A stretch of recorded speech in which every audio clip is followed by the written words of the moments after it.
talk about your time. When you come to Philly, you're probably like, "Who's this equipment guy? He's a little fucked up, putting snakes in coolers and shit." Yeah. But yeah, what were your thoughts when you came to Philly? Honestly, coming to Philly, the trade from Philly was, I think there's turning points and there's certain momentum at every part of your career. And for me, I had kind of had a tough time in Atlanta. I was having a tough time finding my footing. I almost lost confidence in my game a little bit. It was a tough time, and for whatever reason, and the trade from Philly and Homer saw something, wanted me to bring me in on a rebuilding team or I guess it wasn't even rebuilding. It was just like reshuffling the deck a little bit. Yeah, but it really kind of that time. And for me, even though it was kind of a weird time for Philadelphia Flyers and having that kind of bad year and bad record and being like last in the NHL at that time, it was the perfect opportunity for me to come in and gain my confidence, kind of find my game and be like, man, there's a reason I can play. I can play with these guys. And Yep.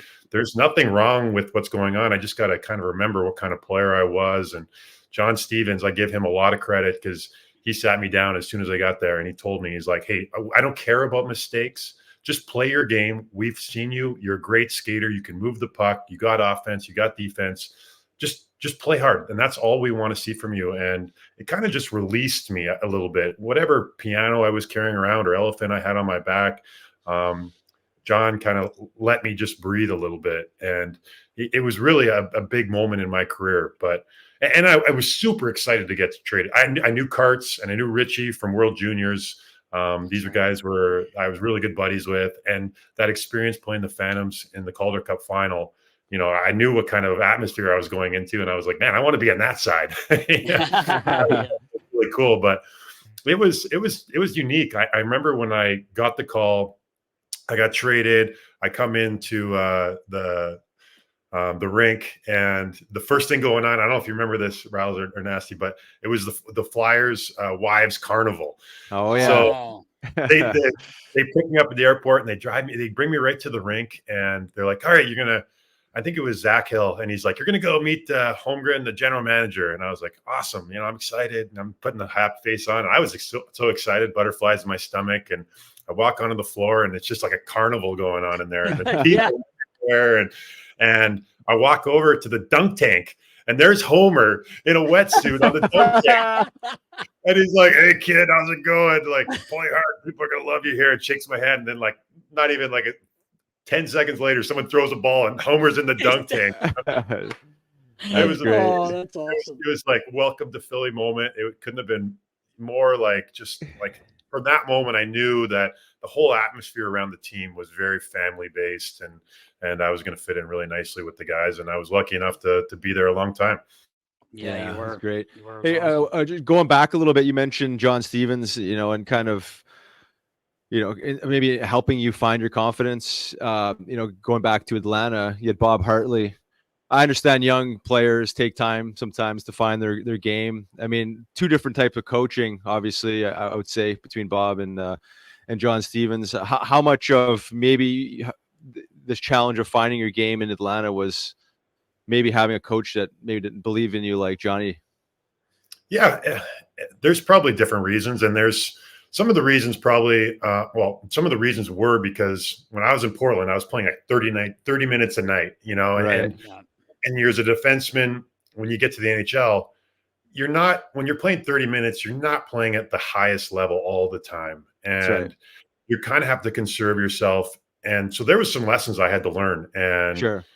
tough love from Hartley, like from Uncle Bob. He let me know that my game needed to change. And it just, more than anything, it took me time to figure that out. And for whatever reason, sometimes with guys and young players, a change of scenery just kind of flips the switch for them. And for me, that the switch was the trade and just coming into a new situation and kind of just turning the page. But like, I wouldn't trade the lessons I learned in Atlanta for anything, because it really helped me grow as a player. And I don't believe that the rest of my career would have turned out the way it would have if I didn't learn those things early on in my career. Because there was some things I had all the physical tools and I had the skating ability. I needed to kind of get a little bit quicker with the processing and kind of up, I guess, generally kind of just the way I played and being able to learn the NHL game. And as a young defenseman, that's not always easy to do. Yeah. Yeah, that's right. And you mentioned like you're playing 30, 35 minutes a night in Portland. Sometimes you generate some bad habits that don't fly at the pro level, right? Because you're just thrown out there, just carry the puck, move the puck, score some goals. And like the coaches turn a blind eye to some of these, so-called bad habits that are generated from playing so much. But then all of a sudden you're under the microscope at the pro level and everything is so structured and, you can't do that stuff anymore. So I think what you're describing, I see this a lot with young players.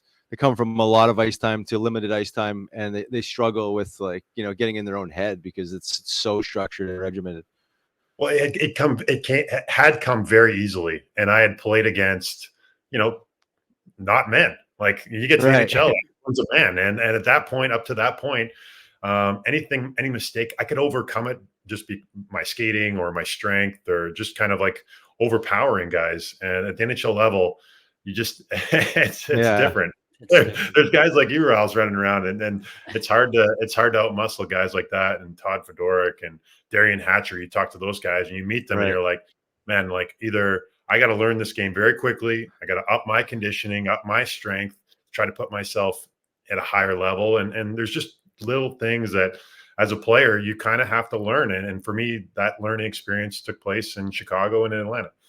Yeah. Well, I'll tell you what, I think you were either the champ or runner or to co-champ every year for being the most fit flyer. So if anyone could play 30 minutes, I bet you could have, Kobe, the shape you're in. You're an absolute beast. But I can see where you're saying there, where you go from playing like when you're juniors, like, and you were there 4 years, right? Like you were there and you played a lot of, we were looking at your stats, and it's a different game when you come in, and even at the American League, like you said, these are men now. They're grown men, that you're playing against. It's a lot different. Yeah, absolutely. And you got to find what kind of player you're going to be. You have to decide. Am I a Paul Coffey, or am I a Chris Pronger, or who am I? It's kind of a little bit of a identity seeking moment as a young defenseman when you're coming into this league. When did you have that kind of aha moment? Was it in Philly? Like, as you started playing more regularly and getting more minutes, it was some of a process, right? Kind of like accepting like where you are, right? You're maybe you're not a Paul Coffey, but like that's okay because there's not many of them, and just finding your groove. I think that time that Rambo or John Stevens gave me when I got there, and just saying like, hey, just play. Like we're in last place, so we're not getting any further down the totem pole here. Just play, be your game, show us what you got. And the thing that the Flyers did that really helped me, and a guy that really helped me, was Darian Hatcher. He was a veteran guy that Hatch took me under his wing in all extensive purposes, and really kind of settled my game down. I was a little bit of a rover out there, and kind of showed me, hey, as a big defenseman, this is how we have to play first, and then you can supplement the offense this way. And Hatch kind of settled me down and really kind of supplemented me as a player. And I think, when coaches are telling you one thing, it's helpful, absolutely. But when an older teammate that you respect, and that I love Hatch, and I would run through a wall for Hatch. And so when he's telling you things, you take that to heart, and you really try to emulate and try to please him. Like I wanted to play well because I wanted Hatch to like me. Yeah, right. Good, for a number of different reasons. And then when Chemo came on the team, I got paired with Chemo for a number of years, and we were steady partners for a long time. And playing with a guy like that, it was career changing for me. It really was. We kind of able to develop so much chemistry, and he's such a cerebral player and a smart guy. And we were able to kind of play off each other. One thing I found very unique about Chemo was it was all unspoken. There wasn't a ton of communication on the ice. He didn't like to communicate. He just liked being able to read, and he knew where I was going, and I was able to go where he was going. And I remember him numerous times being like, Kobe, stop calling for the puck. I know you're there. Trust me. I know where everybody is. And it couldn't be more true for Chemo. He was such a smart guy, and it made that process for me growing as a player. And under those two guys, I really credit them with taking my game to another level.